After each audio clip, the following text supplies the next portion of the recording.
Okay, we have not as big a docket as I thought we were going to have this morning. I've been informed that one of our cases that we thought was going to be argued is now going to be submitted, and that is State of Ohio versus Chantel Jordan. Is that correct for the lawyers? David Hoffman for the appellant. Yeah, that is correct, Your Honor. Okay. Robert Rick, on behalf of the city, we agree with that. Okay, so that case will be submitted. And Mr. Hoffman, I heard this is your last day? No, well, Wednesday's my last day. Okay. Would have been my last argument. Okay, well, You sure you don't want to go? I know. Well, thank you so much for your service here. You've done a fantastic job, and we're going to miss you. Thank you. Thank you very much. All right. Okay, so the next, or the first case that, I'm just going to go through all the cases that are going to be argued, make sure everybody's here. First case is going to be State versus Michael Allison. Josh Thompson on behalf of Mr. Allison, ready to proceed. Okay, Regina Nye on behalf of the state, ready to proceed. all right. The next case is State versus Linwood Dockery. Sarah Nelson on behalf of Mr. Dockery, ready to proceed. Okay, Robert Rick, on behalf of the city, ready to proceed. all right. Then we have State versus Sawyer. Morning, Your Honors. William Gallagher on behalf of Mr. Sawyer, and I'm prepared to proceed. Okay, Norbert Wessels on behalf of the state. We're prepared to proceed. all right. And then the final case to be argued today is State versus King. Dakota Parrish on behalf of the city of Cincinnati, we're ready to proceed. Okay, Sarah Nelson again on behalf of Mr. King, ready to proceed. all right, great. All right, so we're going to start with State versus Allison. Mr. Thompson, would you like to reserve some rebuttal time? 3 minutes works. Okay. Whenever you're ready. May it please the court, counsel. I'll start with my first assignment of error that Mr. Allison's waiver of his right to trial by jury was not valid here because it was not done in strict compliance with 2945-05.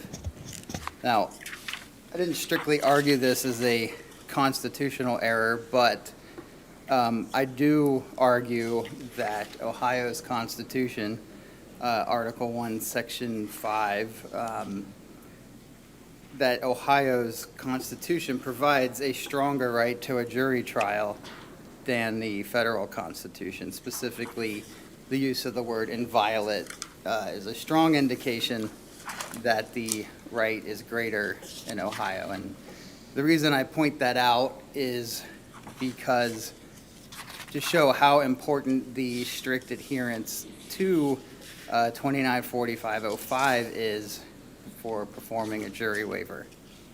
So in State versus Lomax, there were 5 elements spelled out for a valid jury waiver. We're only contesting one of them, but they're it has to be in writing, signed by the defendant, filed, made part of the record, and made in open court. We are challenging that the waiver was done in open court. Specifically, to satisfy an open court requirement, there has to be some evidence in the record that the defendant, while was in the courtroom and in the presence of counsel, acknowledged a jury waiver to the trial court.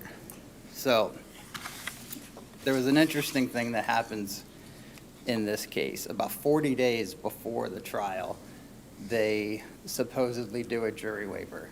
I don't see it in the record anywhere that it actually took place like orally in court.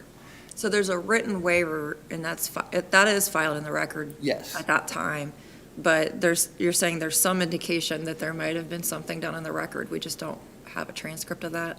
No, I'm saying I don't think that it happened on the record. Okay, so it was just a written filing, and that's it? Yes. Okay. There was a moment, I believe it was June 9th, the last date before the trial, where the prosecution asked for the jury waiver, and the bailiff spoke up and said, we already did that.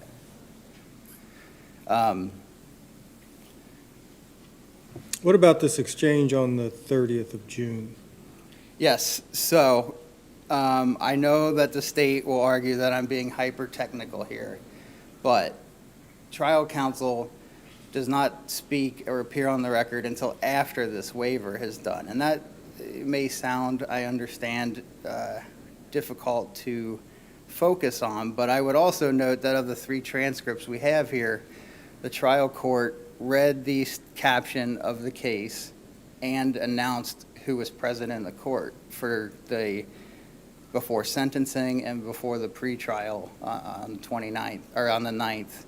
This one only read the case caption, did not announce who was in the courtroom. So you're taking issue with presence of counsel in that regard, but like, what about what was said for Judge Moore's question on June 30th? I mean, doesn't that comply with the prior Supreme Court precedent that we have?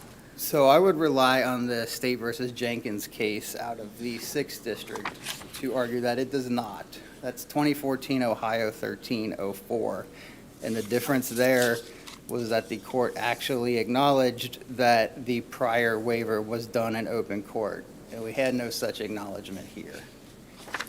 But I mean, on June 30th, the court does say, Mr. Allison, you previously waived your right to a jury trial and have chosen instead to have your case heard by the court.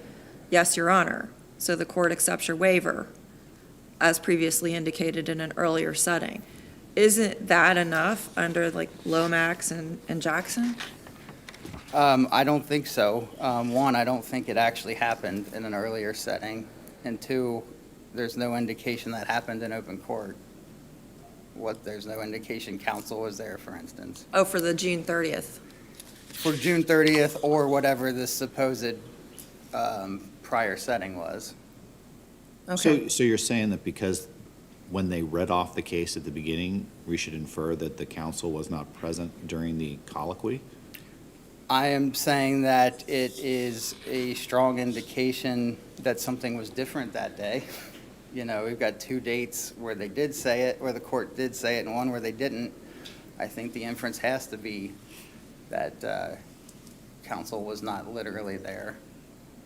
But we have 2 different things here. My understanding is, one of your issues is that we don't know for sure that counsel was present. Mhm. Your other issue is that what the judge said to Mr. Allison on June the 30th does not comply with prior Supreme Court precedent. Is that what you're saying? No, I'm asking for a good faith change in the law. Okay, so just an answer to my question, though. Does what the judge did on June 30th, as far, I'm taking whether counsel was there out of it, what she said, is that enough under prior Supreme Court precedent for a jury waiver? I'd say no, because I don't believe it meets the open court part of Lomax. Because why? Because of the need for an indication that counsel was Okay. there. Okay. So it all hinges on whether counsel was there, not necessarily what was said. Because you're asking for more of an explicit colloquy, Yes. and that is simply hasn't been required by Supreme Court precedent, right? Yes, so far, it has not been, although that is what I'm asking for, because Right. every other aspect, a guilty plea, things of that nature, we check to see if it's knowingly, intelligently, and voluntarily made, and this is a crucial thing. I mean, even in misdemeanor court, if the jury waiver was filed and nobody, even though it was filed by the defense, if nobody waives it, we send it back for a new trial. And this is a very serious felony, something more than, did you waive this before, at some point, needs to be done in these cases. Okay, so that would be more of a change in the That law. would be You're the good preserving faith. this to make this argument. Yes, it would, something to the effect of, did you go over this form with your counsel? Is this your signature? The sort of things we do for a guilty plea, I think would be the bare minimum for waiving your right to a jury trial. And being inviolate in Ohio, I would say anything that relies on the Sixth Amendment is not strong enough in Ohio. If there are no further questions on that issue, I'll move on to the manifest weight issue. The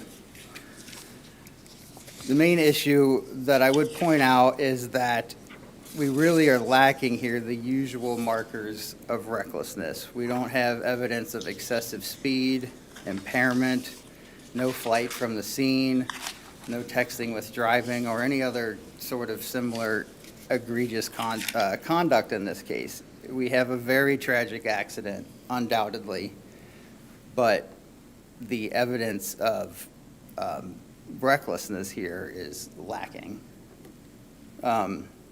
We have a single surveillance video at a distance, has a limited angle, limited resolution. Yes, it shows the collision, but it doesn't show that Mr. Allison's truck actually struck Mr. Allen's car. And Kyrie testified that Mr. Allen was going the speed limit.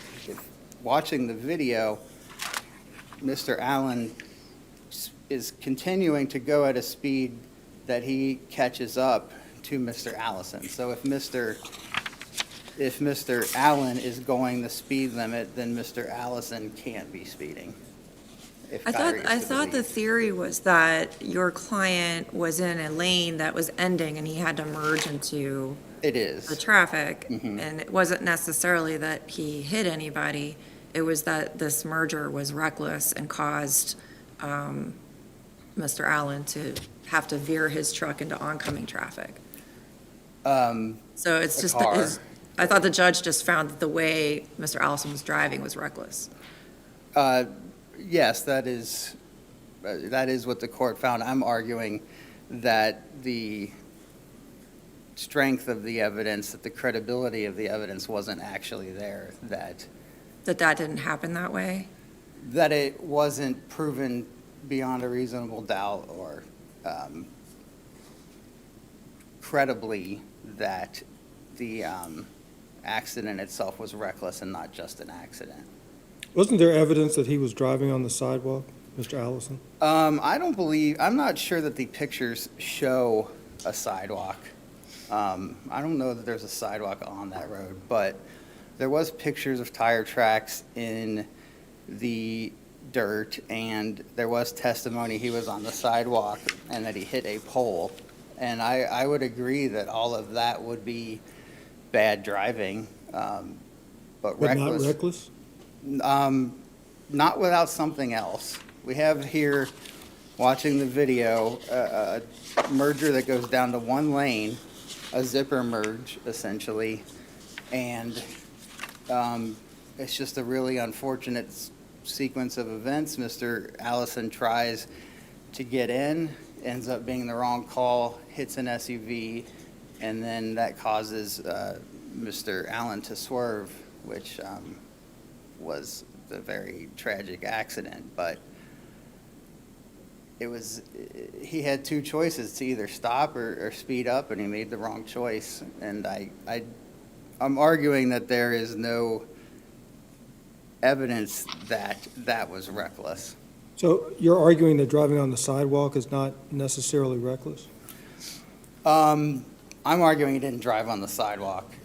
Okay, but if the court believed the testimony that he drove on the sidewalk, would that constitute reckless driving? It could. It could be in lots of reasons. One could perhaps have a medical emergency, but there's no evidence of that here either. Well, let me I ask don't it think this that's way. what caused the accident, I guess is what I'd say here. Maybe just for my own clarification here, outside of something like a medical emergency, are there any situations where driving on the sidewalk would not constitute reckless driving? Probably not, but I would say that that's not really the issue here. The issue wasn't recklessness before or after the accident, it's when the accident occurred. And the accident occurred during a merger that was the wrong decision, but ultimately was just an accident. I'll reserve the remainder of my time. Thank you. Thank you.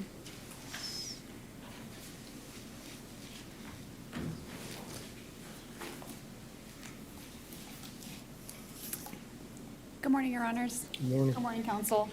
I'm not going to split hairs up here. I know the briefing did a lot of technical conversations about whether counsel was present, whether the jury waiver was proper or not.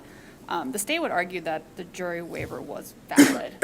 It was in writing, it was properly filed, it was made part of the record, and it was made in open court. Even though it was a brief conversation with the judge, this was acknowledged in the transcript. This was asked. And with Lomax and even with State v. Osterman, which is this court's pretty recent decision, there doesn't need to be this extended colloquy by the trial court, but there does need to be an engagement with the defendant, and that happened here. The judge specifically asked about this jury waiver to the defendant, and he confirmed, and we moved forward. What about the argument about the absence of counsel? I would say there should be regularity of the proceedings. Counsel was present very quickly and answered a question for the trial court. I would estimate seconds later, a page later in the transcript. And if counsel wasn't present, the defendant spoke. He could have said, my attorney's not here. The trial court could have seen that the attorney's not there, and then suddenly they appear. This was not preserved on the record of any kind of objection from the defense attorney saying, hey, I wasn't here when this proceeding started. Something But wasn't wrong. isn't it the state's burden to demonstrate that he had the opportunity to consult with counsel? I mean, I would say no with the requirements of Lomax. I don't see that as being necessary for this waiver to be valid. That he didn't need to have the opportunity to consult with counsel?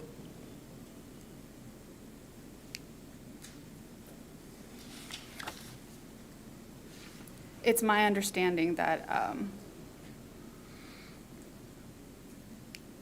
it was my understanding that as long as the waiver is acknowledged in open court, whether or not counsel is present, because there is part of the Lomax decision that says if there is any counsel, because this could happen with a pro se defendant also. So I'm not sure, maybe that my understanding is not full here, but it's my understanding that, So you're saying that his acknowledgement in open court, he does not have to have counsel even present for that? well, in the Lomax decision, it's very clear that the quote I'm looking at is, while in the presence of counsel, if any. So how, Well, we know that this person did have counsel, right?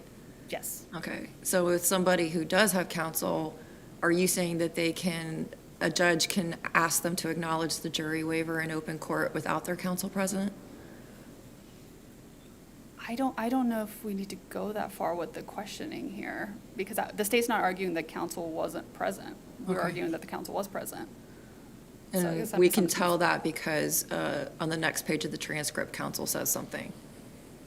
That's how we know that counsel was present, according to your That's argument. part of it, Your Honor. That would be like one indication that the counsel is present, but also I would still lean on regularity of proceedings. I mean, I don't see any indication in the record that anything else happened, that the counsel wasn't present. But I guess that's just for us too. So we just have to assume that counsel was present. I would say yes. Okay. So basically, you're asking us to make the opposite inference based on the record that the defense wants. That is, infer by the presence after the fact that the counsel was present for the entire proceeding. The state argues that the counsel was present from beginning to end of this proceeding. So we have a situation here where we have a written waiver that was filed, was it 40 days prior? Yes. Okay. And we have no idea, based on this record, if there was any discussion about this written waiver in open court, right? Correct, at least prior to the June 30th transcript. Okay. And the statute says that the waiver shall be in writing and that such waiver of trial by jury must be made in open court. So we don't have that at the time. It seems almost like this is contrary to the statute, that the waiver wasn't made in open court when it was executed. It's my understanding that the making in open court needs to happen before trial. And that did happen in this situation. It wasn't after the fact. So would it have been better if this happened 40 days prior when the waiver was filed, I would say yes, I think that would have been better practice. But the fact that this was openly acknowledged and this happened before the trial even continued or even started, I would say that this has already been satisfied. So, of course, the gap is not ideal, but I don't think it, So it's fine to just do a written waiver, file that, not acknowledge it in open court until 40 days later, as long as it's before trial, obviously. I'm not saying it's fine, Your Honor. I'm not saying it's ideal either, but the fact that that happened does not mean that it was an invalid waiver. And that's per the case law that interprets the statute. That is.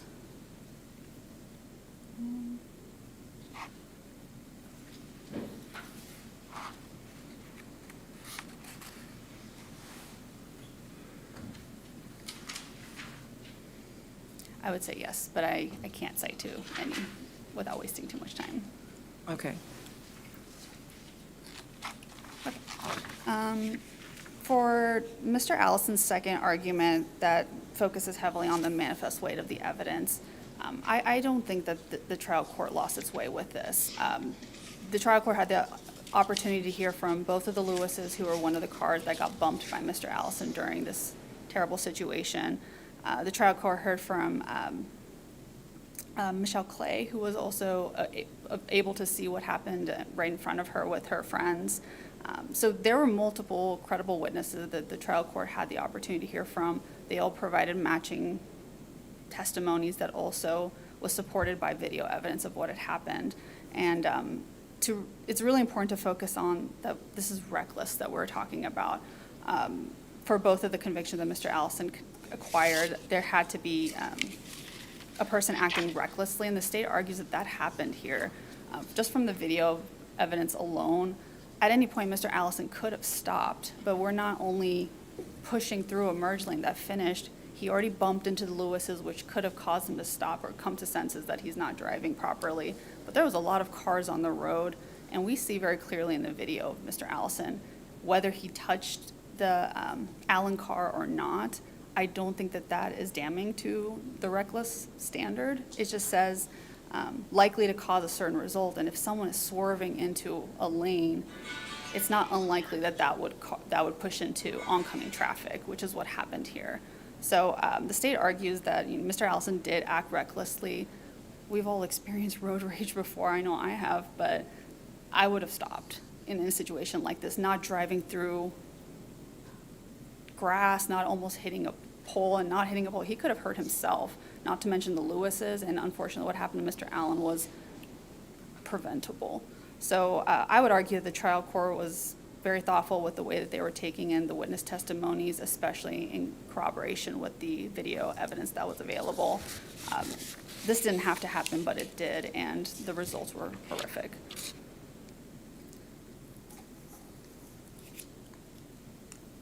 So unless there's any questions about either of those assignments of error, the state would just rest on the briefing. Trial court didn't lose its way on this. They had a really tough call to make with a very tragic situation, but the state would argue that Mr. Allison proceeded recklessly. This didn't have to happen. And so the state rests on that.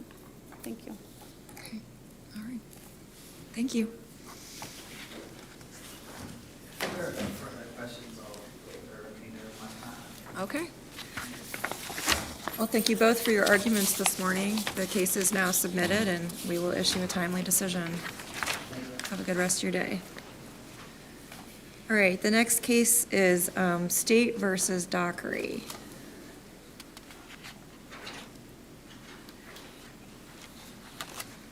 Ms. Nelson, would you like to reserve rebuttal time? Yes, 3 minutes, please. Okay.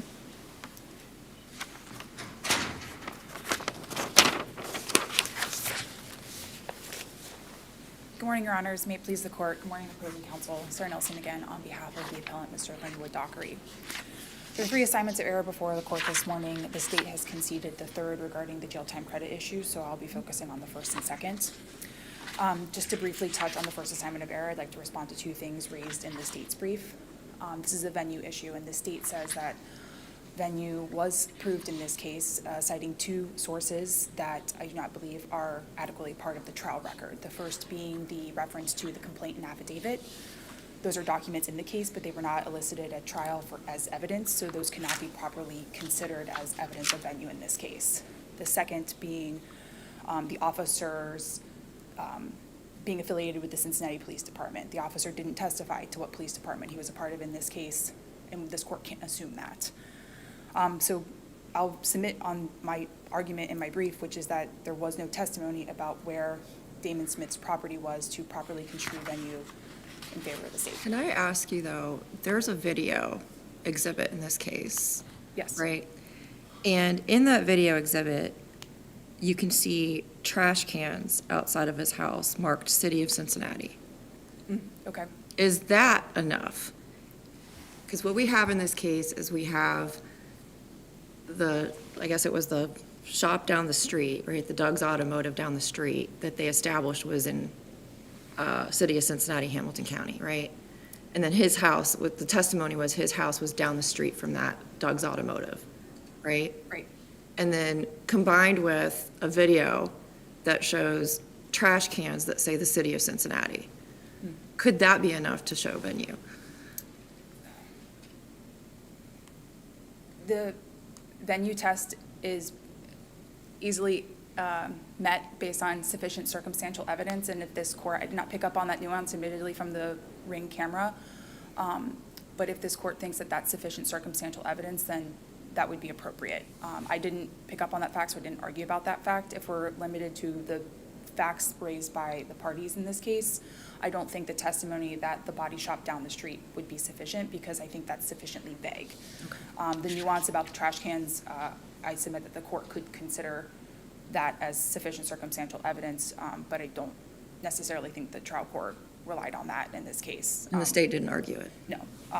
What we have here, the testimony is the Hamilton County, City of Cincinnati reference to the body shop. So if we're going by that evidence, I don't think that that's sufficient to prove venue. Is there any evidence in the record from your perspective about how far away the shop is? Other than it being down the street, no. And I think that being down the street is sufficiently vague where we could be flirting with county limits, city limits, et cetera, which is why I raised the venue issue in the first place, not necessarily appreciating the trash cans in the, and I have a lot of questions about that, because not knowing where they are in the video off the top of my head, I would, argue, are they this client's or this prosecuting witnesses, et cetera. But I do recognize in the case law that venue can be proven by sufficient circumstantial evidence, and if that is enough for this court, then that is for this court to decide. But based on the testimony presented, I don't think venue was established.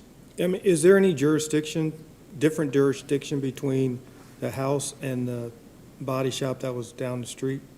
Is there any break in, coverage between the two locations? Excellent question, not one that I could adequately discern from the testimony, because the testimony was just affirming that it was within Hamilton County, City of Cincinnati. So if I had an actual address for that body shop, I might have been able to make that determination, but I think the record is vague as to where that body shop was actually located, other than being simply down the street from the residence. The jurisdiction that matters, though, is Hamilton County, not the City of Cincinnati, correct? I believe, well, this is a City of Cincinnati case, so I think it is important, but. Well, the city is contained fully within Hamilton County, correct? I haven't personally come across a case where the city handled a county matter at the jurisdictional stage, but I think it could be sufficient if it was within the county. Not to belabor the point, but I'd like to move on to the second assignment of error, unless there are any further I questions. actually do. So, Yes, okay. So after your briefing was complete, the Supreme Court of Ohio came out with State versus Musara. And this is a case that, say we agree with you, say that venue wasn't proven. The question would be, what do we do about it? Because in Musara, the court, you're familiar with Musara? Vaguely, but. Well, the court held that venue was not an element, right? I do remember. And that instead of a Rule 29 acquittal for failure to prove venue, what the court indicated is the trial court should have granted a motion to dismiss the indictment.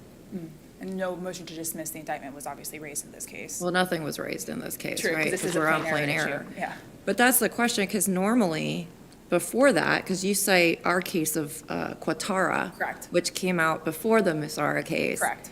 And in that case, we discharged the defendant from further prosecution because there was insufficient evidence of venue. What I'm confused about now is what to do under the Massara case, because, you know, it's kind of everything in a different posture. I mean, does the state get a retrial is my question. So possibly, I think one thing that could be considered if this court finds that the plain error standard would have been met under the case law that was in existence at the time, then it could feasibly go back to the trial court for reconsideration of the issue in the context that would be consistent with Musara. I'm happy to submit supplemental briefing on the nuances of Musara if the court so orders it. Yeah, we might end up asking you guys to do that. We'll see what your opposing counsel talks about. But yeah, I was just curious because things have kind of changed after that Yes, case. I do think, I didn't come prepared, I came prepared to talk about Katara today. And I do recall this nuance in Musara, but it wasn't briefed in this case. If it's important, I would be happy to submit supplemental briefing on that issue. I think it's very important if we were to agree with you on venue. And so that's the question. The proper remedy Yeah, in light of Musara. yeah. Okay. Yeah. I don't know if I'm supposed to wait for a court order to address that, or if the court just We'll wants. put something out. Okay. Yeah. Thank you. I'll turn to the second assignment error just briefly. There are two issues related to the second assignment error regarding sufficiency and manifest weight of the evidence as it relates to this criminal damaging case. Regarding the lack of consent, Robinson is instructive to this issue for a number of reasons. Namely because Robinson goes through a number of factors that this court can consider whether or not the lack of consent element was met. Now, I recognize that the prosecuting witness in this case said that there was no permission to touch this property, but I think there are other parts of his testimony that bring that statement into question and why this case is one where it could be reversed on insufficient evidence.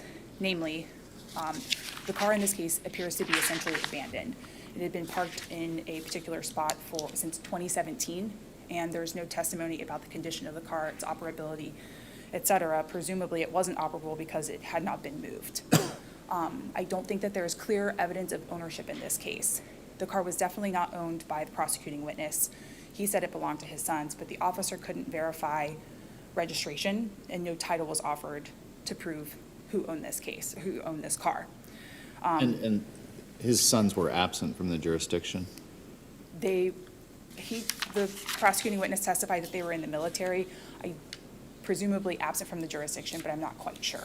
They definitely were not called to testify to highlight or explain this ownership issue.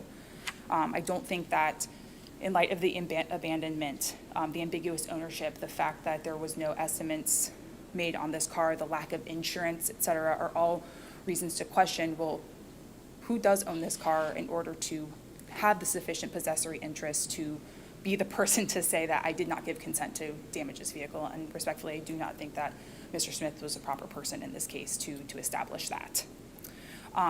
Lastly, on that point, there was no known altercation between the two parties, which is another fact of significance that was highlighted in Robinson. Usually when there's some relationship between the parties, it might highlight knowledge of ownership, but that wasn't the case. Damon Smith testified he did not know Mr. Dockery, which leads me to my second point under the sufficiency assignment of error, is that I don't think identity was sufficiently proven in this case. Damon Smith testified again that he did not know Mr. Dockery, and he wasn't able to identify him from the Ring video camera at the time of the event. So much so that the police had to do additional investigation to ascertain identity, and some third party made that identification. We don't know anything about that third party, how the identification came about, and therefore we cannot adequately say on this record that the ID was made on independent knowledge. It appears that Mr. Smith made an ID based on somebody else's ID that Mr. Smith therefore carried into trial. I know that he established in his testimony that Mr. Dockery was the person on the video, but again, we have to compare that to his statement, I do not know Mr. Dockery, wasn't able to identify him at the time of the offense. Well, didn't the court, I mean, the video was in evidence and the court said It's 100% you, sir, and I do believe the video shows that. It's very clear it's you. What do we do with that? That is a statement, obviously, that this court has taken into consideration, but it also gets the opportunity to view the video. I personally don't think that facial features in the video are able to be discerned that readily. But that might be more of a credibility issue than a sufficiency issue. So with respect to credibility, a new trial would still be warranted because I think that the video is not sufficiently clear to establish anybody. So much so But that, doesn't it all hinge on the credibility of the defendant identifying and then the court viewing the same person on the video? It seems like it's a credibility issue and not a sufficiency issue. it could easily morph into a credibility issue in this case. I understand that.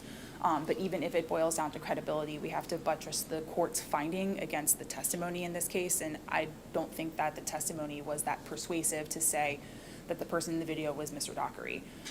The court, it says that it identified Mr. Dockery in the video from the video, but is that finding also taken in conjunction with the testimony or just the video by itself? And I would argue that we can't take that statement in isolation without the testimony that was provided. I'm nearing the end of my time, and I'll reserve the remainder for rebuttal. All right, thank you.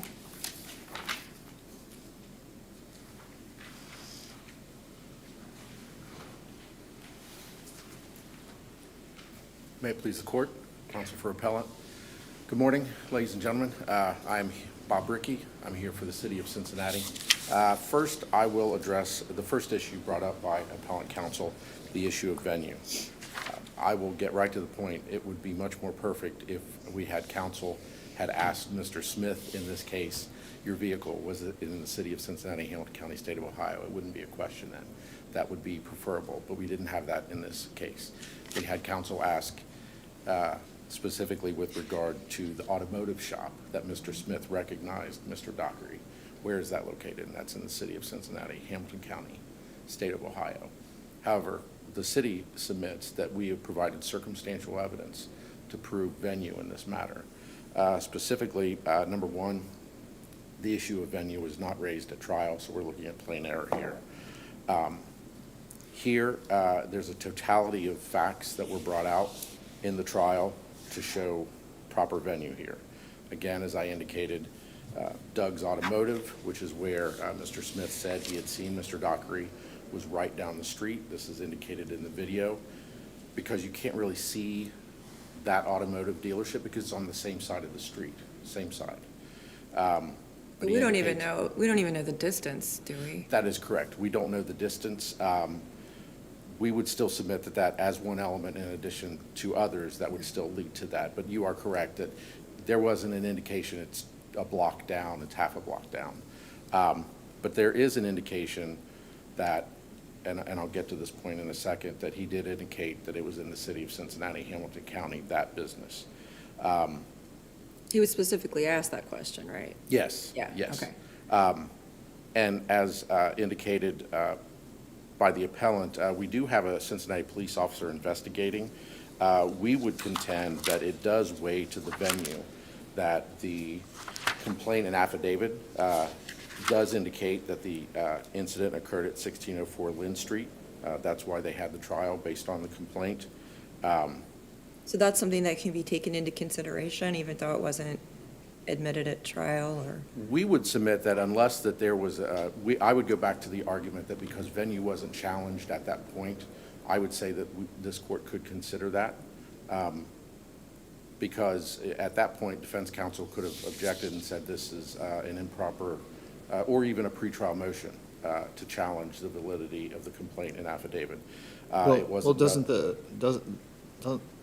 the defense, they don't want to ever give up that the state has the burden of proof on venue. So why would they alert the defense of that defect, either at pretrial or during trial? Why wouldn't they just wait, like they waited in this case? Well, I would suggest that I wouldn't necessarily say, and I'll correct myself, I wouldn't necessarily say pretrial, but at a Rule 29 motion, let's say, that could easily be raised because the state presented its evidence at that point. So there are times where defense counsel could raise that at the point of trial without giving up that burden of the state to Isn't that just aren't you saying then it's a waiver issue, that they waived it? Well, we're submitting that it goes to plain error, and that kicks it to the standard of plain error. So our position is that the totality of what was introduced at trial led to proper venue, because he asked about where the business was, the location, and I don't think that the argument is that the venue is improper. The argument was that venue was never proven. And again, as I would indicate that it's not a material element, but it does have to be proven. Right. And it's our position is that we did prove it through the totality of what was presented. But the totality is just a trial. It doesn't include any of that Right. pretrial indictment, and it can't include that the officer was a City of Cincinnati officer unless that was introduced at trial. We can't even infer that it was that the officer was in CPD uniform. Right. That is correct. So we would submit that basically because the question was asked in terms of the city, the county, and the state for that business, and it was located near, we would say that that would be enough to get to that burden. So you agree that the record doesn't show that the officer identified himself as Cincinnati Police? I do not have that. My indication is that there's an indication that it was a Cincinnati police officer. I have a record of the transcript. It does, transcript page 17 through 19. Well, the transcript doesn't say, he doesn't identify himself as a Cincinnati police No. officer. So in that regard, I think the brief is incorrect. Okay. Well, I'd submit upon that then, if that's correct, then he didn't identify himself. So if that's the case, then what we're left with is that the location where this happened was down the street from a location that is in Hamilton County, Cincinnati. That is correct. That's all we have. Yes, and well, we would say to the Exhibit 1, as the appellant, I didn't notice the trash cans, Right. so I didn't see that as well, but that is in evidence, so the Exhibit 1. So we would say Exhibit 1 and that statement as well, that would satisfy venue. Okay. Do you know, is there any point where the city is abutting a jurisdiction that's outside Hamilton County as a matter of geography? No. The only areas that I would know would be either townships in Hamilton County, as you said, or maybe an area like Norwood that's actually encapsulated within, but it's still within Hamilton County, yes. So from that, could a trial court infer venue? We would submit that, yes, if it's within Hamilton County, state of Ohio, we would say that would be correct as well.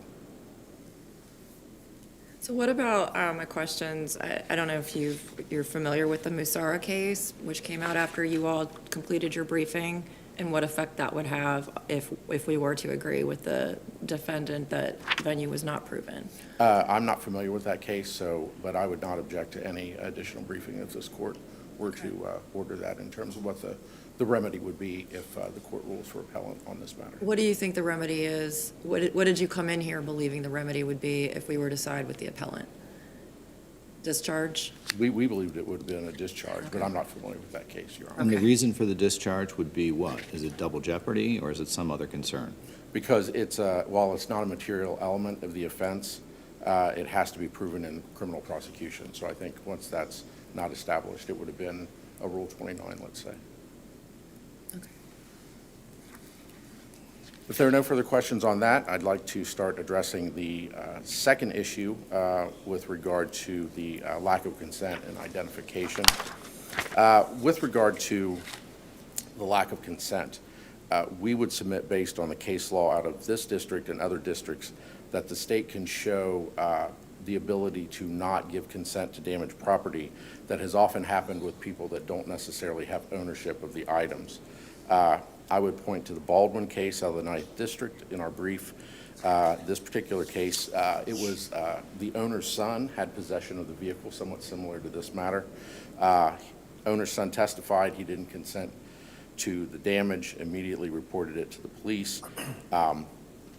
That district found sufficient possessory interest in that regard. And here, as the court was indicating and asking appellant, this matter, Mr. Smith's sons were in the military and they were overseas, so they were not there. So even if they did own the vehicle, he still had that possessory interest because it was located near his property. He had possession of it. He had the keys to the vehicle. And based upon that, we would submit that he would have the ability to either give consent or not give consent with regard to the damaging. We would point to a case out of this court, Your Honors, State v. Todd, which was a 2023 case, 2023 Ohio 2139. That was a case involving a basement. Someone had gotten into a basement and damaged laundry machines, and the reportee and the person who testified was a maintenance person. And the court held that that maintenance person had the ability to say, I didn't give consent to these individuals damaging these laundry machines. And again, there's a second district case, West Carrollton versus Camel, 2015 Ohio 2552. That case is somewhat similar to this, again, and as I said to the Baldwin case, this was a damage to a vehicle. It was registered to a mother, but the daughter had possession of the vehicle. So as these cases show, when it comes to criminal damaging, you don't necessarily need to have the registered owner, the titled owner, if we can show that there's been possessory interest in this matter. And all the evidence that was provided at trial is that the father had been keeping this vehicle. He knew about the vehicle. He knew the year of the vehicle, had the keys. And in this, we would submit that it's not needed to have the sons who were overseas to be able to testify and say that we didn't give this person permission to damage. Does the record reflect how long it was parked at the location? It had been parked there quite a while. I believe it was, I agree with the appellant, it was a number of years it had been parked there. And does the record reflect the motivation of the defendant in regard to his apparent anger? No. My indication is that there's, because Mr. Smith said that he saw Mr. Dockery in the video. He had come to the ring video first, knocked to see if he was there, and then he went over to the vehicle. I don't think there's an indication of what the animus was potentially between these parties. But yeah, yes, Your Honor, I don't think there was any indication of any prior history that was brought about. And the car was on the father's property, it wasn't on the street, is that correct? That is correct, yes. And I believe also there was no trespassing signs as well, and so that was there as well. But there was no contention or a disagreement to the fact of the father not knowing about the vehicle. It wasn't a situation where he reported this and said, oh, this is my son's car. I had forgotten he left it here. He knew about the vehicle. That's why he called the police, is because he knew, he saw it on the video, he saw the damage, and it was in his possession.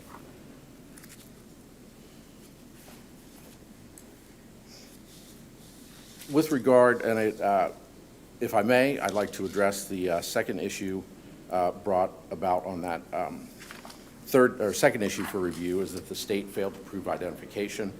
The appellant mentioned that the identification was that Mr. Smith initially indicated that he did not know who Mr. Dockery was. We would submit that based upon the testimony and evidence put into the record during the trial, that sufficient ID was presented. Here, Mr. Smith did testify that he had previously seen Mr. Dockery working on vehicles at that automotive place, Doug's Automotive. While he may not have known his name, and while the officer may have added some investigatory steps to try to find the actual name, identity of Mr. Dockery, Mr. Smith testified that at the trial, he watched the video as well. And he said, and again, the testimony, I knew who it was, I had the video, his face was on the video, and he identified him during the trial. So simply because he didn't know who Mr. Dockery was personally, that, oh, I know that this is Linwood Dockery, he works at this place. He had previously seen him working at Doug's Automotive. He saw him on the video, he saw him in court. We believe that that is sufficient identification here. And if there are no other questions for that, the third issue we would submit that should be remanded for the sentencing. And if there are no further questions? Nope. Thank you, Your All Honor. right, thank you.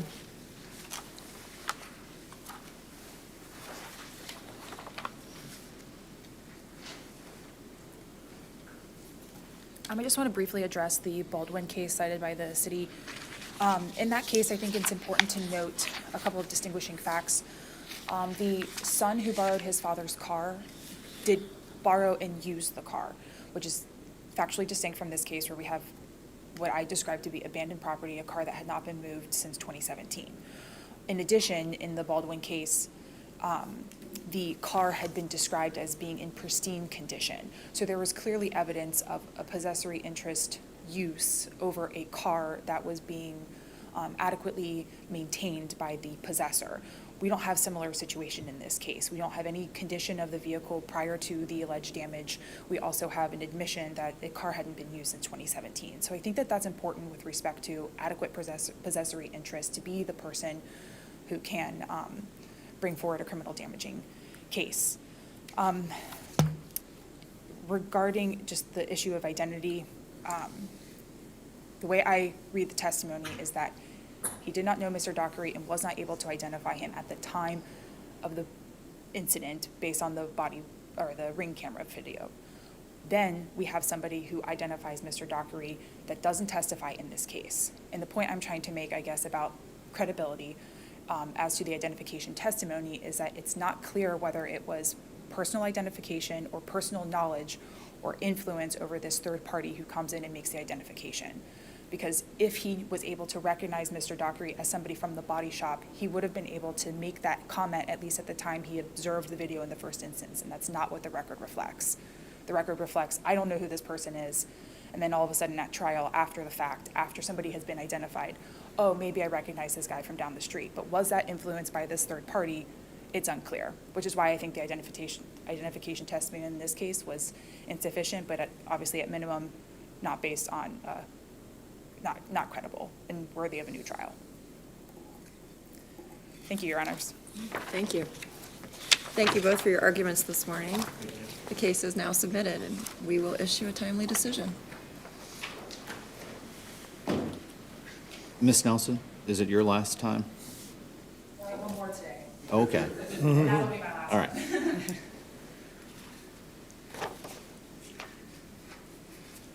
Okay, next case is State v. Sawyer.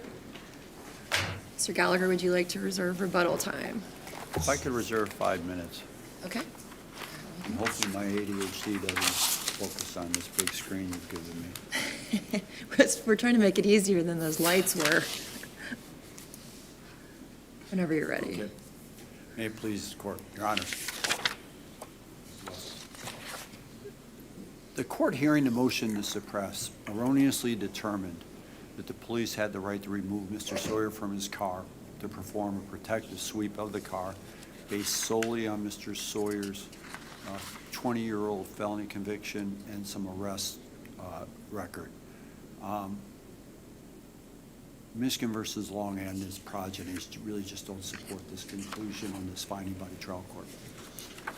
Can I ask you, though, I know that the trial court decided not to discuss whether the officer had probable cause. Right. Based on the smell of marijuana. Right. But I think that is something that we have to look at, right? I think so. Okay. So why did the officer not have probable cause in this case? I think State versus Gray, which this court decided, does that.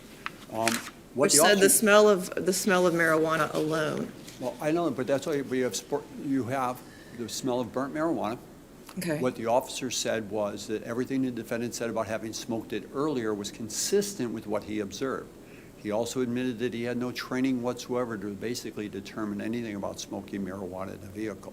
He made an inference himself that someone must have smoked marijuana sometime earlier in a car without any evidence of that. Because what he did say is the defendant's statement was it was sometime before that, and his belief was, what he testified to was, if it had been recent, it would have been strong. If it had been further back, it would have been weak. And then the question was asked, was this consistent with what the defendant told you with what you observed? Yes. What he saw in the car was personal use of marijuana. There's nothing wrong with that personal use of marijuana being in the car at the time. So So all wait, are you telling me that the officer testified that he didn't believe that the defendant had smoked the marijuana in the vehicle? he said that smoking marijuana in the vehicle would be legal, but what he was asked specifically was what you observed consistent with what the defendant told you? And he said yes. And the defendant told him He had smoked earlier. not in the vehicle? Correct. Okay. And so at that point, what the officer said on body-worn camera to another officer who questioned whether he had any right to search the car was, I had the smell of marijuana. He didn't say I have smoking in the car, he says I have the smell. And the Now, problem is there's smoking in the vehicle, and then there's also driving while intoxicated. Absolutely. And he was pulled over because he was driving down a one-way street. Correct. And what he answered was, though, at this point, he didn't ask him to get out of the car to perform any fields. Just like in terms of this argument was also raised in Gray. And the court just absolutely dismissed that concept of the potential, because there was no evidence that this officer ever said there was a problem. He said the defendant was polite, cooperative, not confused by any question whatsoever. He pointed and didn't even mention that this was an OVI investigation or that he had any. So just because there is smoking in there, which would be no different than if you had just a smell of alcohol and no involvement of impairment, that would not give rise to an investigation, to a detention for an OVI. So wait, you're saying that him driving down a one-way street combined with the smell of marijuana and a roach in the car couldn't give rise to probable cause that he might in fact be impaired for marijuana? Well, what I'm saying is that if everything else what the officer said, first of all, there is no OVI investigation. The officer never said that, was never asked, it was never argued by the state of Ohio at the trial court. So the idea this could have been the case wasn't what was presented to the trial court. That's Well, it first. just wasn't mentioned. The officer didn't say there was an OVI investigation. He but never said he I suspected. think if you pull somebody over and you smell marijuana, you might think that they're intoxicated. Absolutely. And I think had the officer at that point said, I need to get out of the car, we're going to perform some field sobrieties, or had he said to the other officer, hey, I want to search, well, do you have any probable cause? Yeah, I got an OVI stop here. I got a guy that I think is under the influence. The defendant's response when asked about driving down the one-way street was perfectly legitimate. I mean, it was, oops, my bad, I was just going down. It was no confusion of, oh, I thought I was going the right way or anything else at all like that. In fact, the officer downplayed it when he spoke to him. What did the defendant say about driving down the one-way street? He wasn't paying attention. Okay. And the officer basically, when you watch the video, the officer dismisses, I mean, basically has no problem with that whatsoever. There's absolutely no indication at all that this was an OVI. And to say that you could have done it, yeah, you could have done it, I guess, but they didn't because there was no evidence to support that. And I think the decision in Gray discusses that as well, that when this is brought up at the appellate level, there's no evidence at the time of the hearing to support it. Really what I think is important in this case is, when we talk about this, is the decision point from the police officer. The decision point to search is not after Mr. Sawyer's out of the car. The decision point to search is made while the officer is sitting in his police vehicle talking to the other officer and learns about the felony arrest and the weapons violation arrest that he doesn't know if there's even any conviction for. Long and a whole bunch of other federal cases that we cited in our brief all support that concept that you can consider that, but there's going to have to be a lot more. That an arrest and a conviction itself do not support the concept per protective sweep. And protective sweep normally occurs when an officer has some expressed fear for his or her safety.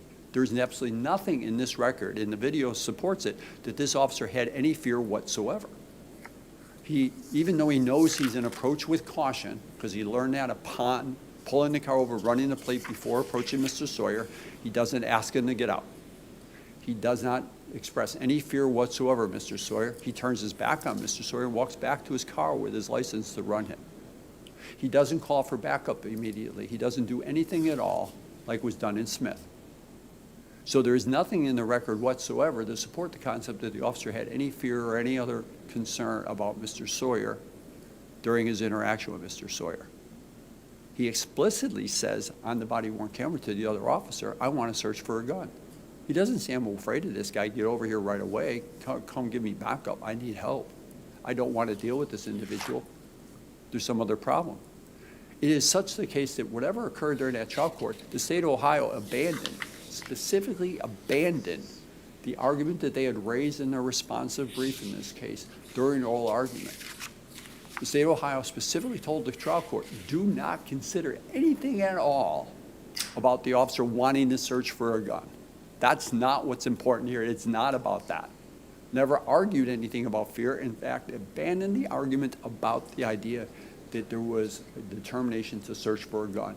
Instead, specifically said he gets the right to search because he smelled marijuana, which clearly is not the case anymore. Gray, I think, made that real clear. So now they'd like to resurrect it, but they want that decision point to be much later on than what it was. They want it after he was removed from the car. They want it after he's removed from the car and then ask the question of, do you have a gun?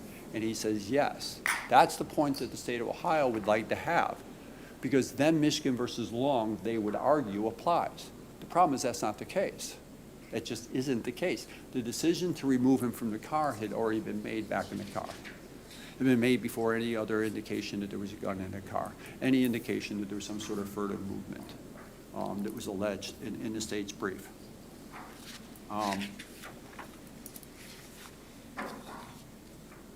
State versus Smith was one of the cases that they cited that they wanted to rely on. I think Smith is exactly how Michigan versus Long sort of discusses itself. In Smith, the defendant pulled away suddenly from the police.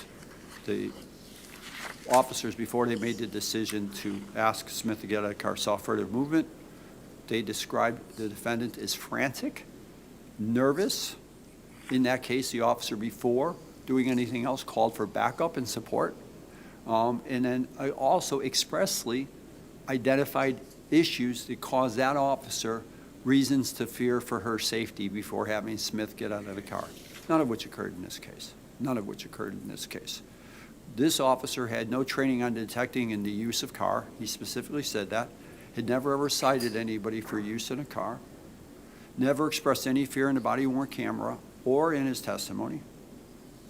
And mistakenly believed that the smell of marijuana was probable cause. But his objective, what he stated is his reason that he wanted to do the search was for a gun. He wanted to see if there was a gun in the car.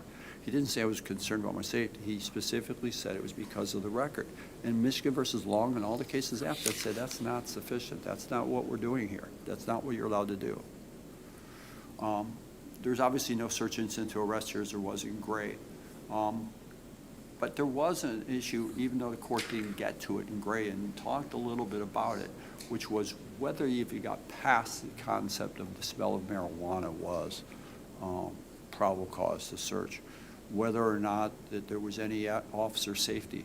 And in Gray, just like in this case, there is absolutely nothing in the record whatsoever that would support that, which is why Gray, even though you didn't have to decide on it, did discuss it and decided that they had never once raised it. That, I think, is an interesting issue because while it was raised in the trial court, it was abandoned by the prosecution. Thank you.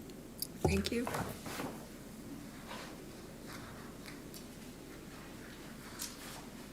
Thank you, and may it please the court and opposing counsel. Unless there are any specific questions to start with, Judge Krause, you had asked opposing counsel about what to do with the probable cause. It's the state's position that whether we do this under a protective search analysis or whether we do this under probable cause analysis, that either would be sufficient to get to that warrantless search.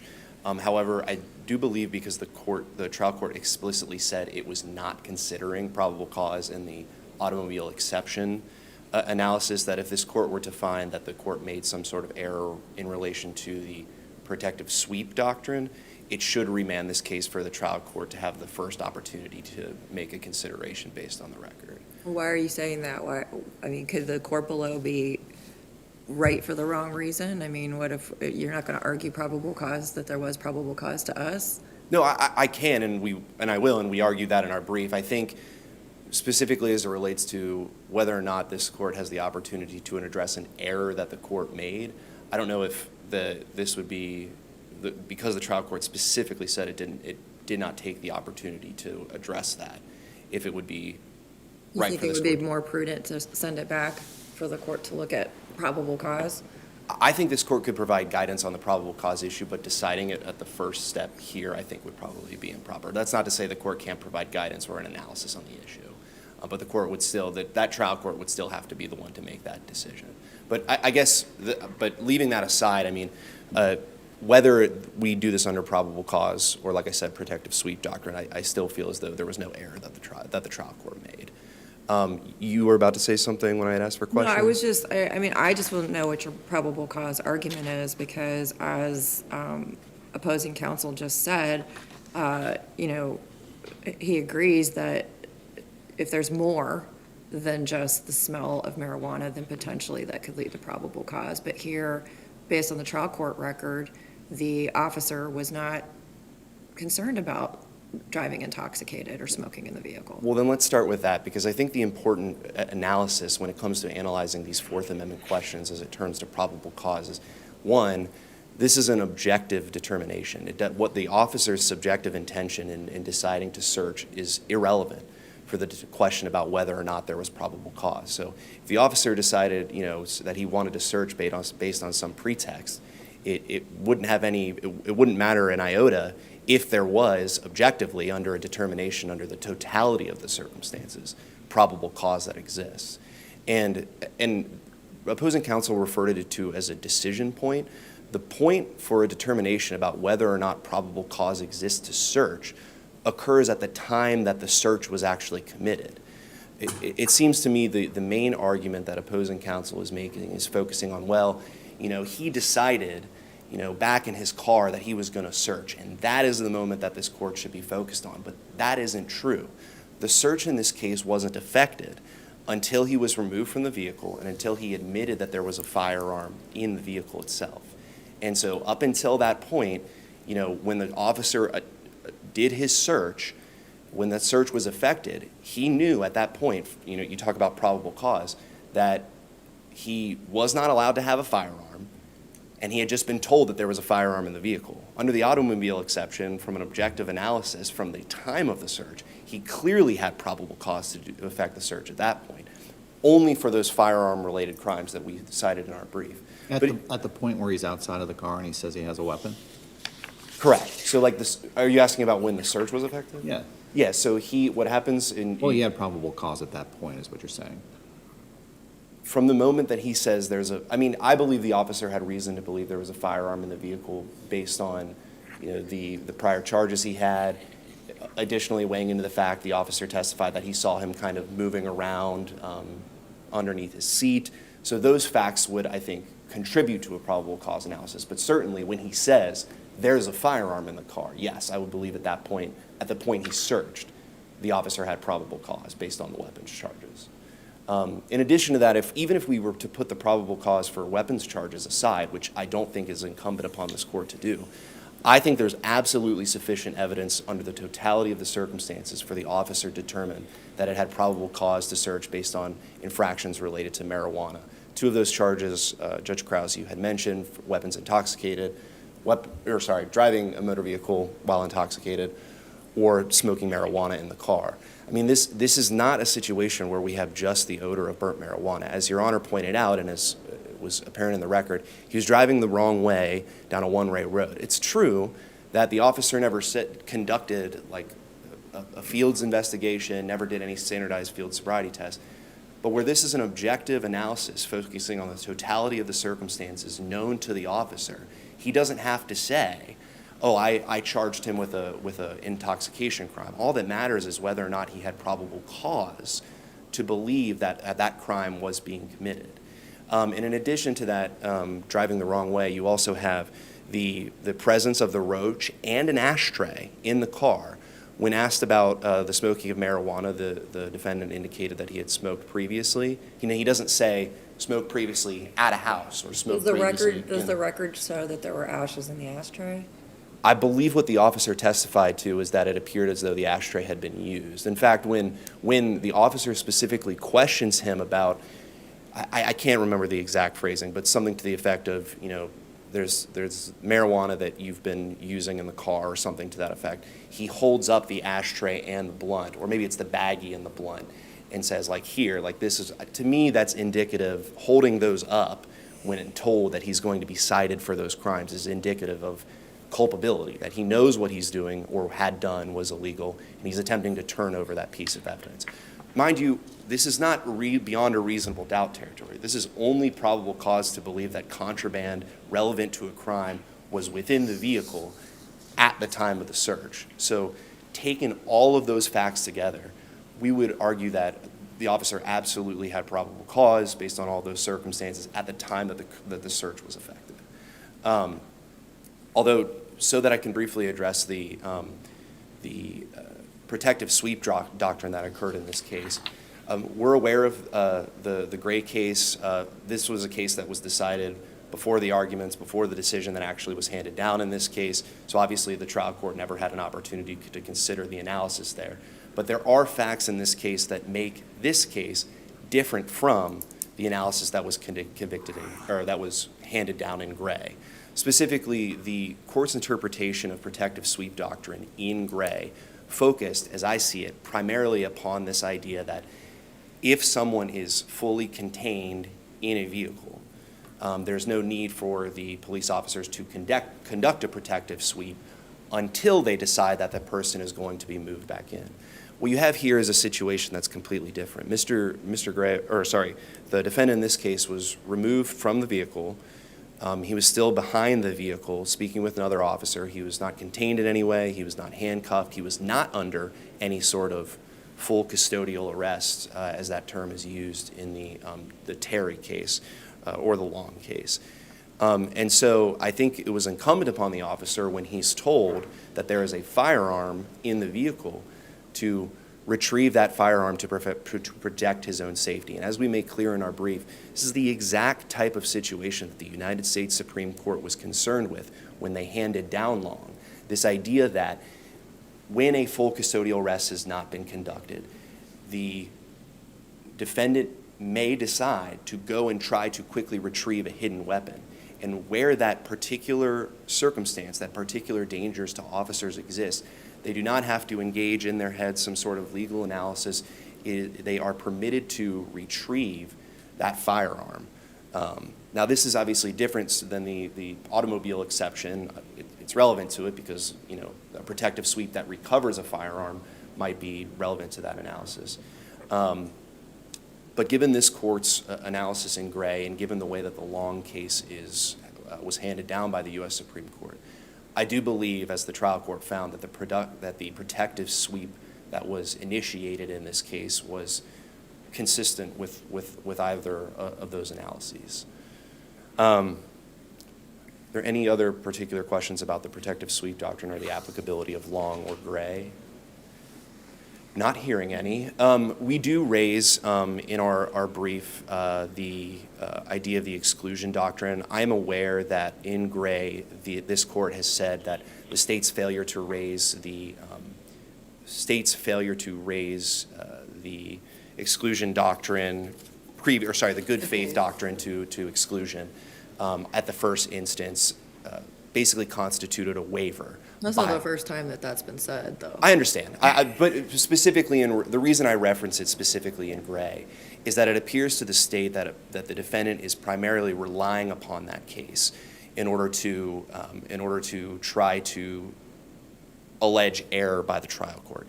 I believe the point that the state is making is the difference between this case and Gray is in Gray, the trial court found that there was a warrantless search and that that search was unreasonable.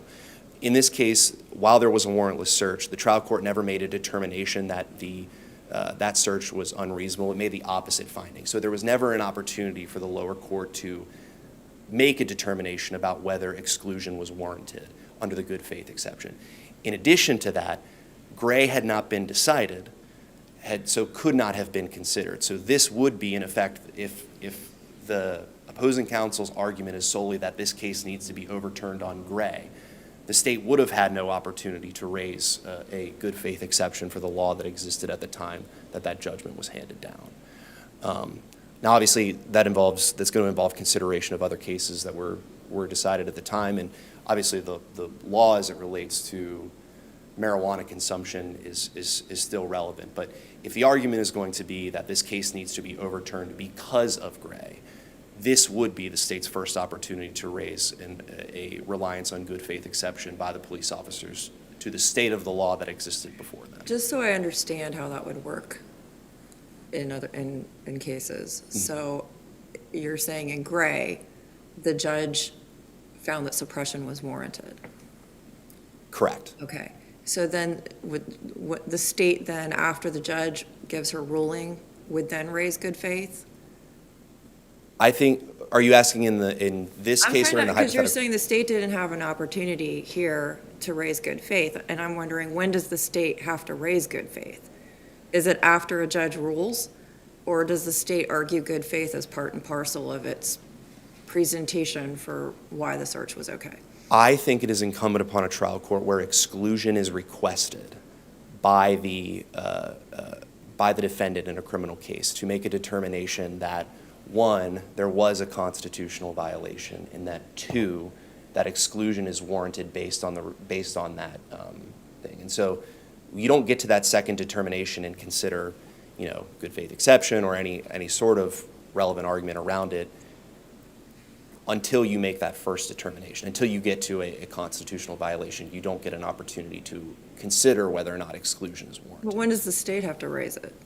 I mean, when the state is making its arguments below, isn't good faith an alternative argument that always has to be made to the trial judge before the judge rules? I think it depends on what the state of the law is in regards to it. I think I'm trying to narrow down the specific procedural posture of this case in our brief, because as I've indicated, if the question is generally for good faith, when should it be raised? I think generally it should be raised, at the trial court level before there's a judgment that's been handed down by the trial court. The issue is, with specific to this case, the request for reversal is based on a case that hadn't been decided. And my argument kind of presumes that a gray is a change in law that is relevant, that officers and courts would have to consider. So, for example, if opposing counsel were to say at the lower level, well, this court must consider gray and must follow gray in making its determination. It couldn't have done that below if gray had not been decided. And in a similar vein, the state couldn't have said, well, the officer was relying on the law as existed post-gray because it would have had no need to. But the state knew that the law in Ohio regarding marijuana has changed. And Correct. the whole logic behind Moore is that if you smell marijuana, it's illegal. Right. Therefore, we can search the car. It is no longer illegal anymore. I understand. So I just feel like, what you're saying, I think that the state would always have to make an alternative good faith argument below in order to preserve it on appeal. And I understand the court's position. I think I believe the state's position is a little bit more limited in that there should be no requirement for the state to, for example, say, we are relying in good faith on the law as it existed now, should the law ever to change. And I realize that my argument presumes that gray didn't, in effect, change anything. It's just a different interpretation of that. Right, okay. So I hope we're on the same page. But, No, I'm now out of time, so if there's no further questions. Thank you.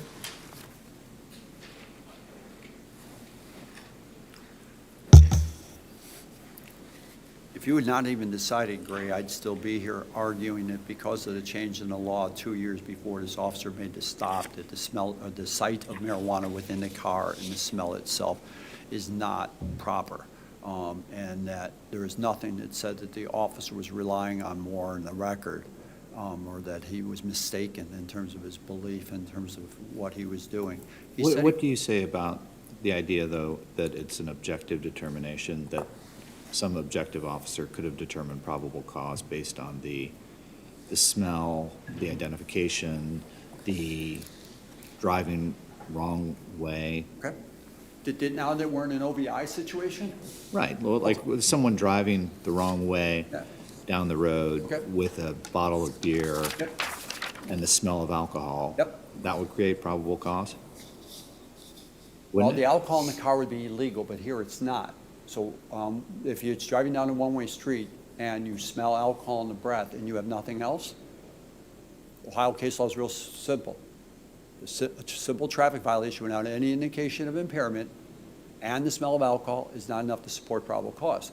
The officer never said, in this case at all, and the state didn't even argue, so now they're arguing for the first time on appeal that this potentially was an OVI stop, and it isn't.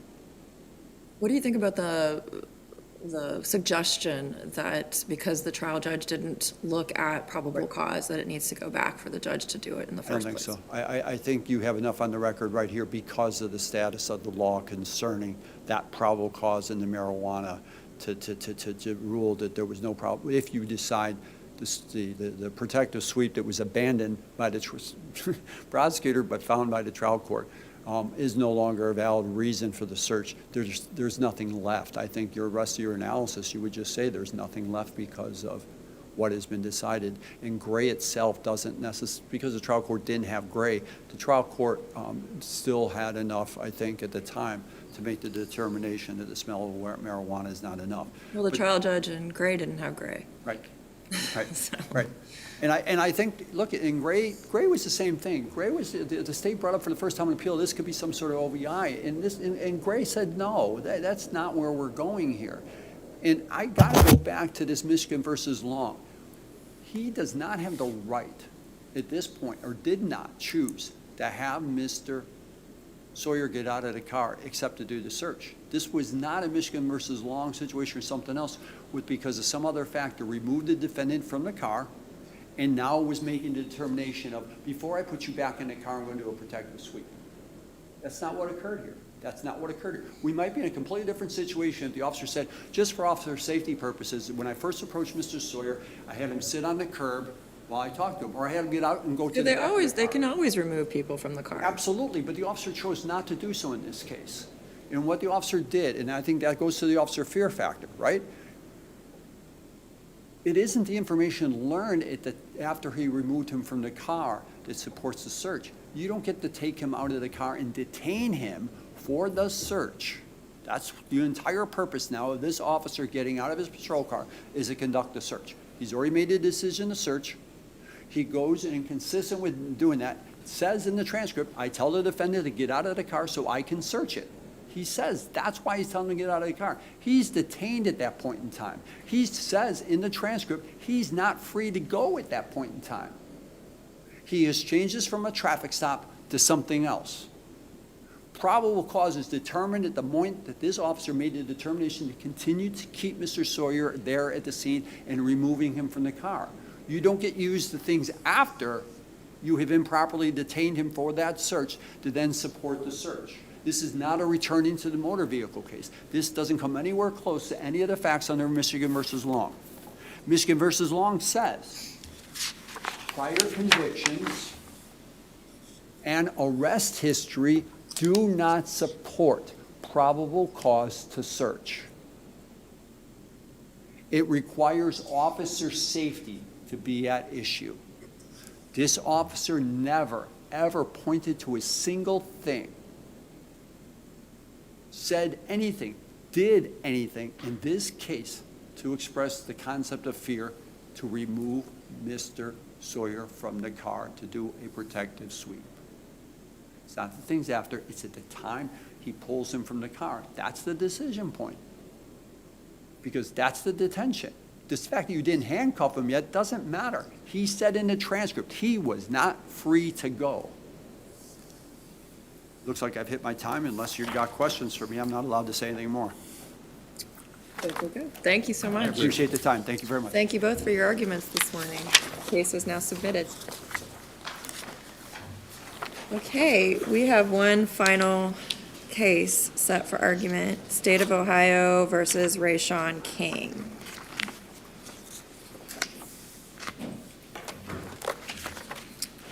Would you like to, Mr. Parrish, reserve some time for rebuttal? Yes, may I reserve 5 minutes for rebuttal? Yes, you may.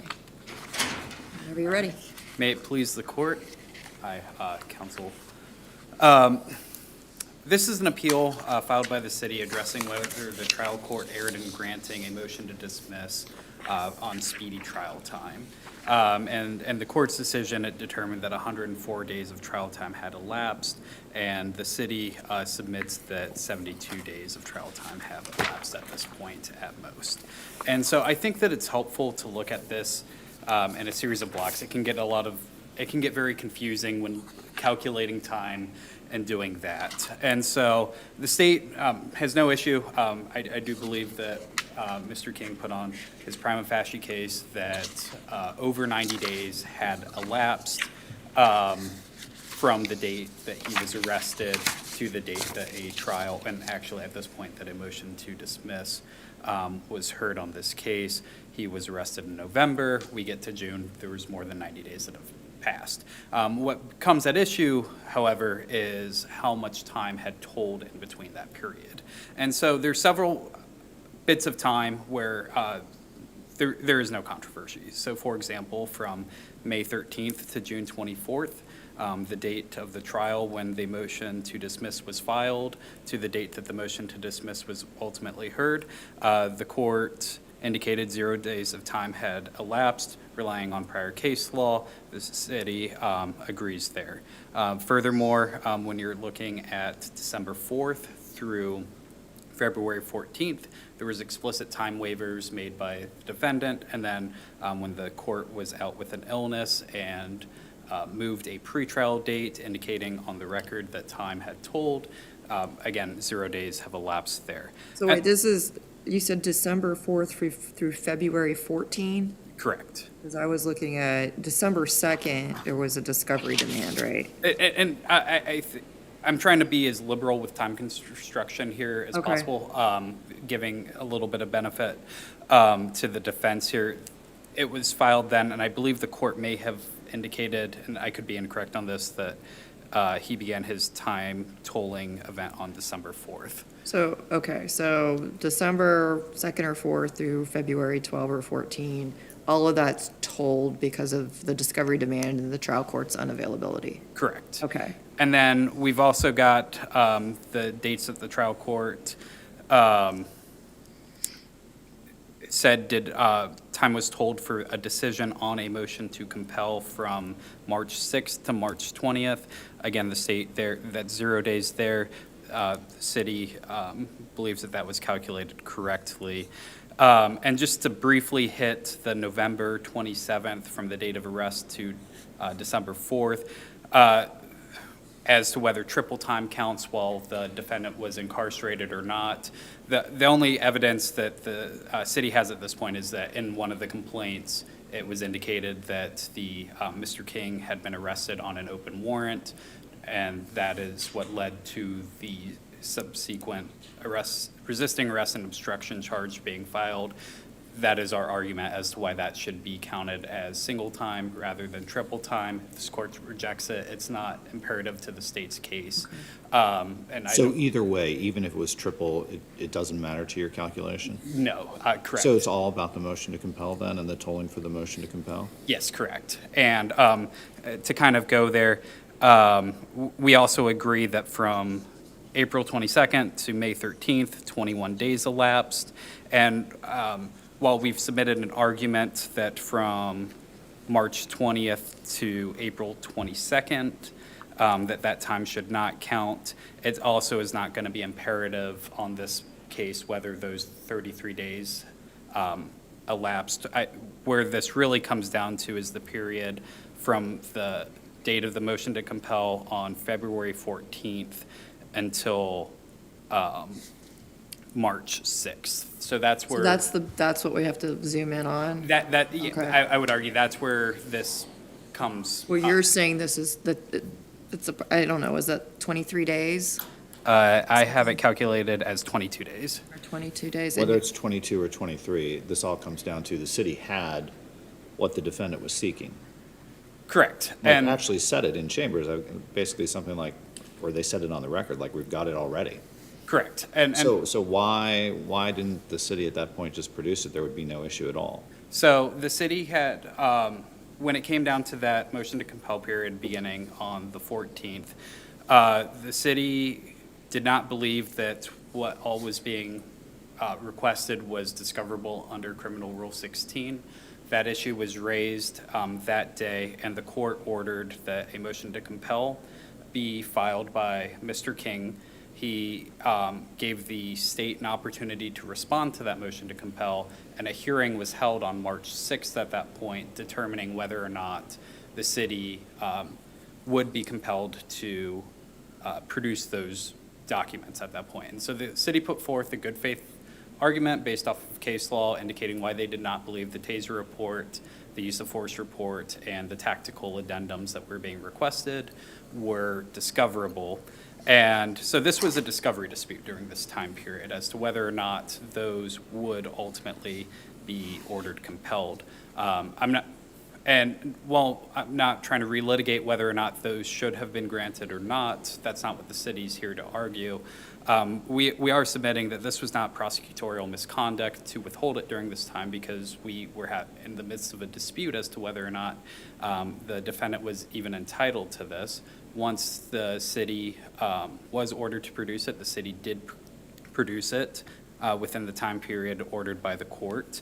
And So for, when there is a, what you're saying is a good faith discovery dispute. Correct. Then the time does not get told to the state. Correct. And Is so, there, you have a, is there a case that supports that? yes, so getting there, there were several cases that the city is relying on, including State v. Hucks, 2016-Ohio 323. This is a 4th District Court of Appeals case that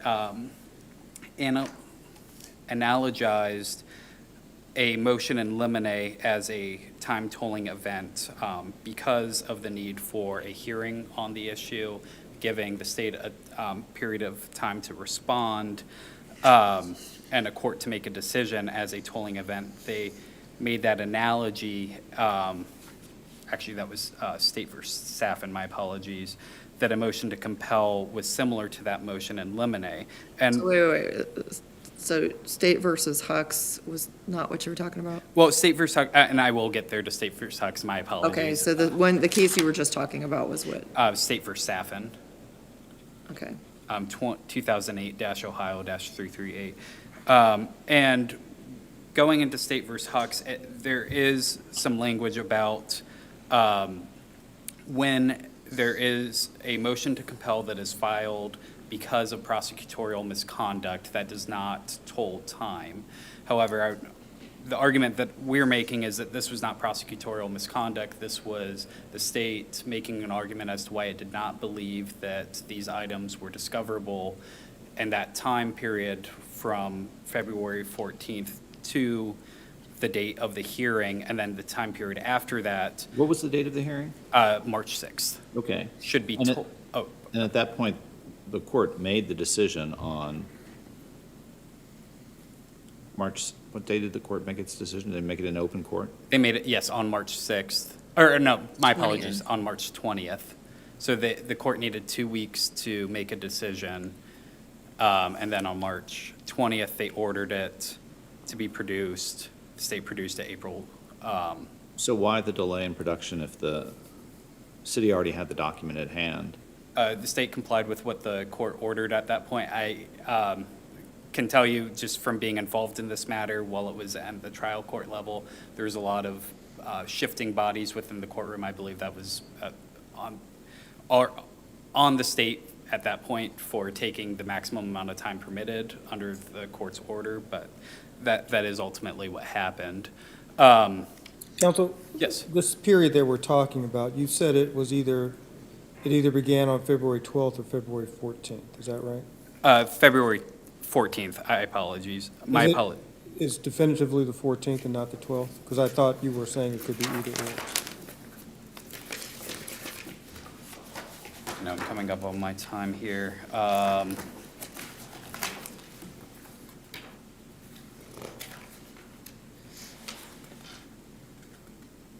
The 14th, Okay, so the 14th is the date.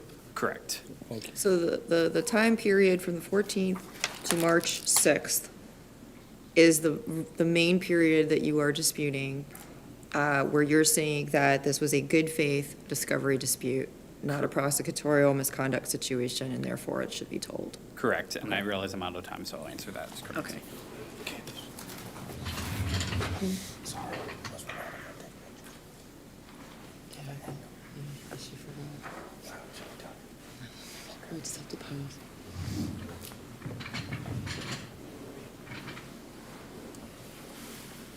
May it please the court. Good morning, opposing counsel. Sarah Nelson on behalf of Mr. King. The trial court was correct in finding in granting the motion to dismiss in this case based on lack of statutory speedy trial time. We respectfully ask this court to affirm. Going to focus on the large chunk of time that was previously discussed, but before I get into that, I do want to make a note that about the outstanding warrant issue. That was referenced in this case, but there was no proof of that, and therefore no proof that he was being held on multiple cases, which is important in the context of applying the triple count provision, and it's our position that triple count was properly applied at the outset of this case. But the state seems to suggest that it doesn't matter for their purposes. I would strongly disagree with that because we need to know, because he could have been OR'd on that other case. What happened? He was subject to an outstanding Well, warrant. I think the state conceded that it didn't matter.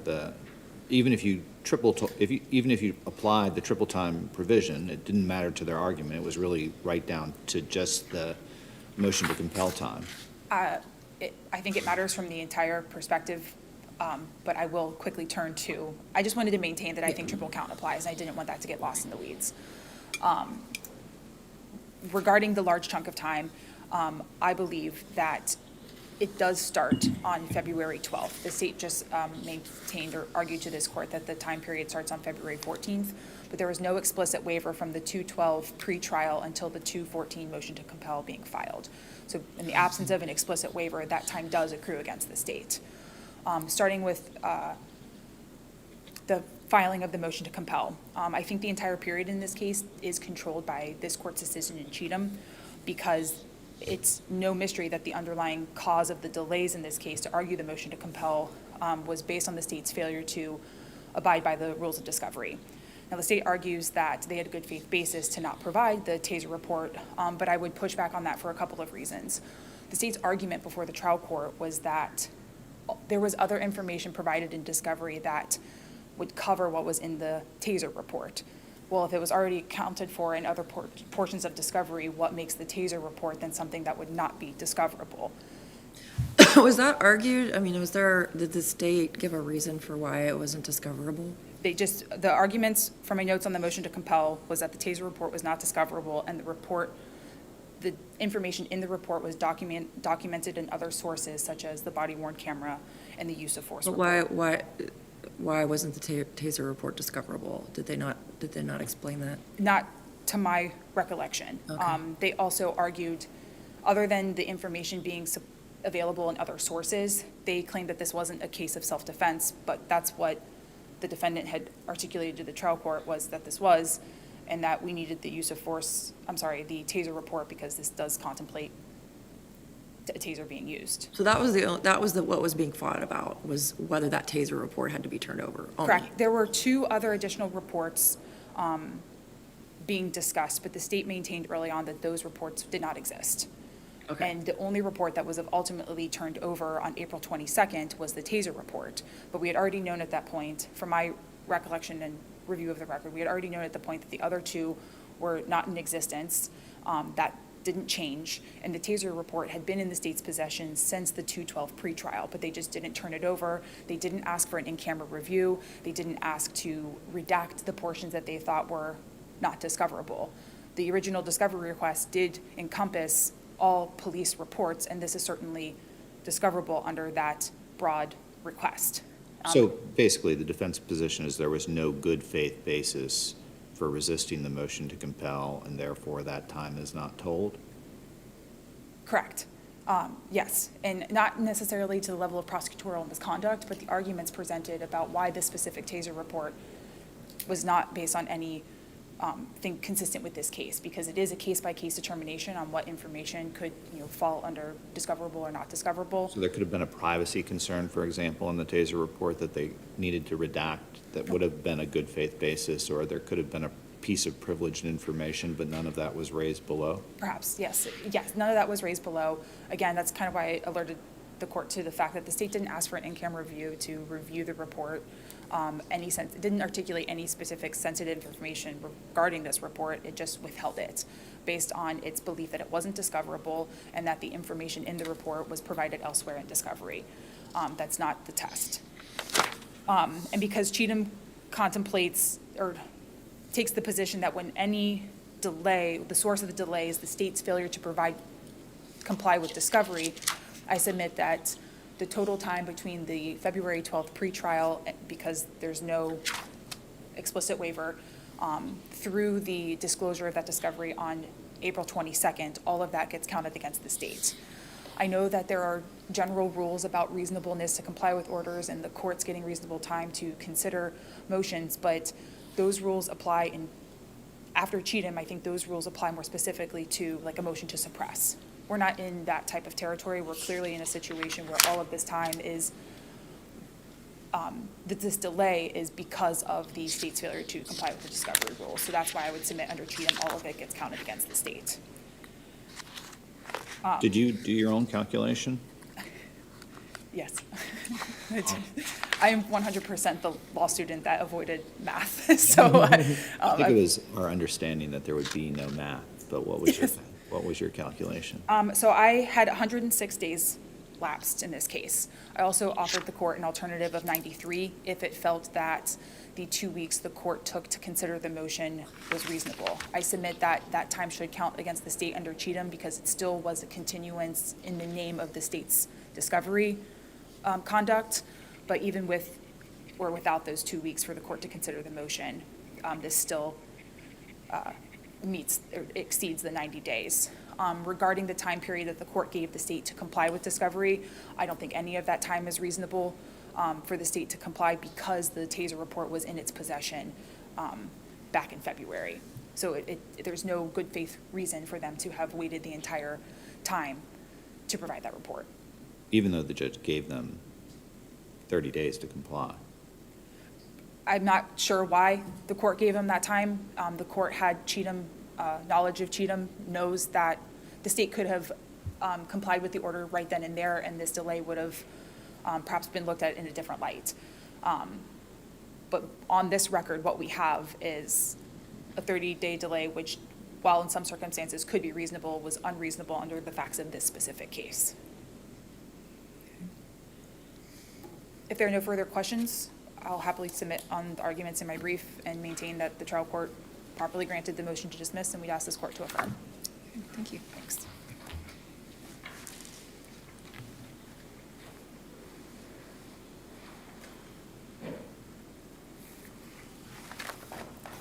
I would just like to briefly respond to,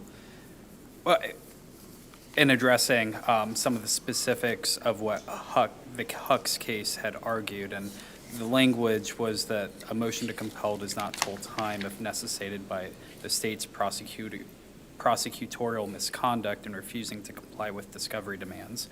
Huck's is very distinguishable from this case because what happened in Huck's, that when the court addressed this issue, was there was a motion to compel that was granted. The state did not comply with that motion to compel, necessitating a second motion to compel to have to be filed in order for the defendant to be given his discovery.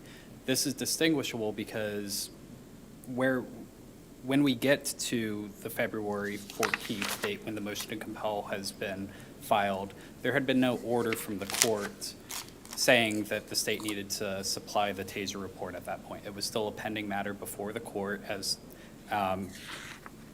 they wanted to have the briefs of both the defense and by the state as to why we were arguing about whether this is discoverable, and then they needed their time to make that decision. That's very distinguishable from when the state has previously been ordered to provide something. They do not abide by that order, and then a second motion to compel had to be filed in order to try to obtain that information. So I would like to note that that is distinguishable. In order for you to win, though, because this chunk of time is key to your case, we have to find that this was a good faith discovery dispute, right? Yes. So did the state make any arguments about why, on the record, it believed that the TASER report was not discoverable?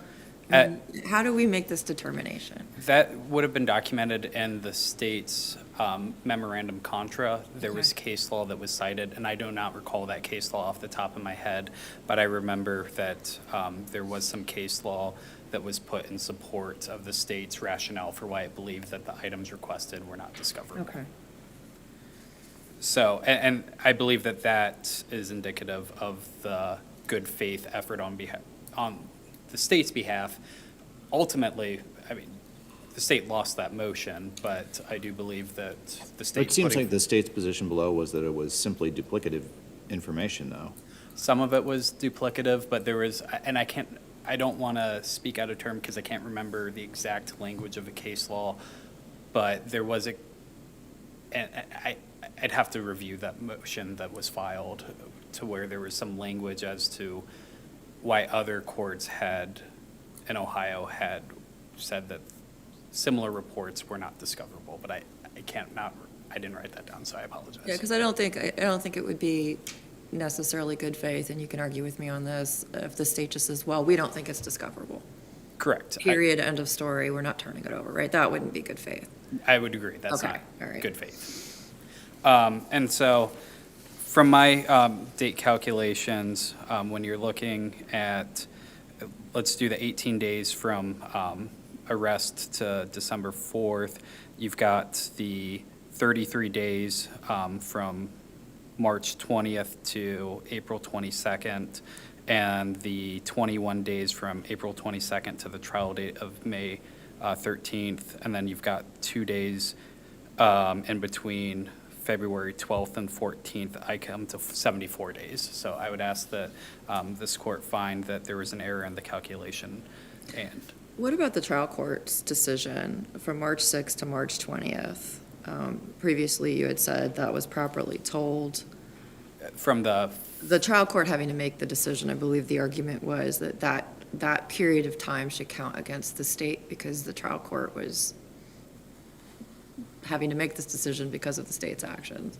I would argue that the court was relying on both arguments and reviewing the case law that was submitted by both defense and the state during that time period to make a well-informed decision.